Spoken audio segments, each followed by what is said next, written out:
자기소개서 항목을 살펴보도록 할게요. 현대자동차 플랜트 기술과 좀 많은 부분이 비슷비슷해요. 그쵸? 첫 번째 항목은 동일합니다. 본인의 삶 중에 기억에 남는 최고의 순간 및 그 의미를 설명하고 향후 본인이 원하는 삶은 무엇인지 기술해 주십시오 라고 했고요. 두 번째, 당사에 지원하게 된 동기. 현대자동차는 그쵸? 회사 선택의 기준이죠. 그걸 물어보고 그 현대자동차가 왜 그렇게 부합하는지를 물어봤지만 기아는 달라요. 당사에 지원하게 된 동기 및 당사의 일원으로서 이루고 싶은 목표를 서술해 주십시오라고 했어요. 그렇죠? 일원으로서 우리 기업 관점에서의 목표를 제시를 해야 돼요. 3번 볼게요. 지원 직무와 관련된 경험 및 역량, 관심사항 등 자신을 가장 잘 설명할 수 있는 내용. 경험이겠죠? 지원 직무와 관련된 경험을 물어보고 있어요. 그 중에서 가장 자신 있는 경험 이야기하시면 돼요. 그렇죠? 자, 자기소개서 작성할 때 항상 강조를 합니다. 두 가지식으로 써라. 그렇죠? 짧은 문장을 활용을 해라. 그 이유는 뭐죠? 이해하기 쉽게 하기 위해서예요. 자기소개서 평가하는 사람들이 이해하기 쉽게 이 사람의 역량을 빠르게 정확하게 파악하기 쉽게 작성을 해 주셔야만 합니다. 스타 기법을 활용하면 되고요. 좀 짧은 문장을 쓰고 좀 읽기 쉽게 작성을 하세요. 공대생들의 좀 특징이 있어요. 본인이 굉장히 논리적이라고 생각을 하세요. 그래서 논리적인 근거에 입각해서 글을 쓰려고 해요. 그러다 보면 어떻게 되죠? 길어져요, 문장이. 쭉 늘어집니다. 그리고 그 상황에 대한 배경 설명이 굉장히 길어요. 그러다 보면 글자 수는 한정되어 있는데 더 이상 적을 칸이 없어서 나의 노력은 한 줄로 적죠. 최선을 다해서 노력한 결과 좋은 성과를 얻었습니다. 세상에 가장 중요한 부분, 여기가 50% 60%를 적어야 하는 부분인데 상황 설명 너무 길게 해서 내가 노력한 거, 어떤 성과를 얻었는지 구체적으로 이야기를 못해요. 한번 읽어보세요. 그쵸? 문장 짧게 쓰고요. 소리내서 한번 읽어보세요. 그리고 두 가지식으로 작성하면 그런 것들 좀 피할 수 있습니다. 마지막에 좀 보고서 쓴다는 개념을 생각을 갖고서 자기소개서를 썼으면 좋겠어요. 핵심 키워드들 우리 기업 분석, 직무 분석 한 번씩 봤잖아요. 거기에서 나오는 단어들 위주로 많이들 활용을 하시면 좋아요. 그쵸? 우리 생산 설비 여러분들이 이제 꾸며야 돼요. 근데 지금 생산성도 높여야 되고 효율성도 높여야 되고 그러기 위해서 스마트 팩토리 진행하고 있고 그쵸? 이포레스트 그리고 전기차 생산 라인 만들어야 해요. 그쵸? 영업이익률 안 좋으니까 원가 절감도 해야 돼요. 여러 가지 측면에서 여러분들이 이야기할 수도 있습니다. 인재상도 뭐 마찬가지고요.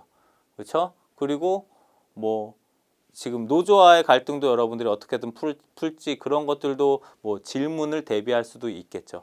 자, 나의 노력 비중을 가장 크게 해야 된다 이야기를 했어요. 앞에서도 설명했죠. 상황 설명 너무 길게 하지 마세요. 그리고 내가 이런 역량을 갖고 있다 어필을 하려면은 그게 근거가 있어야 되죠. 근거는 나의 경험이에요. 그럼 꼭 경험을 이야기해야 되는 거예요. 1번, 2번, 3번 자기소개서 항목 모두 나의 경험이 들어가야 돼요. 나의 역량을 표현을 해야 돼요. 자, 정량적인 표현, 숫자를 활용하라고 했는데 나의 경험, 내가 주장하고 싶은 역량이 이런 경험을 통해서 갖추었다라고 이야기하면 모든 사람이 믿을까요?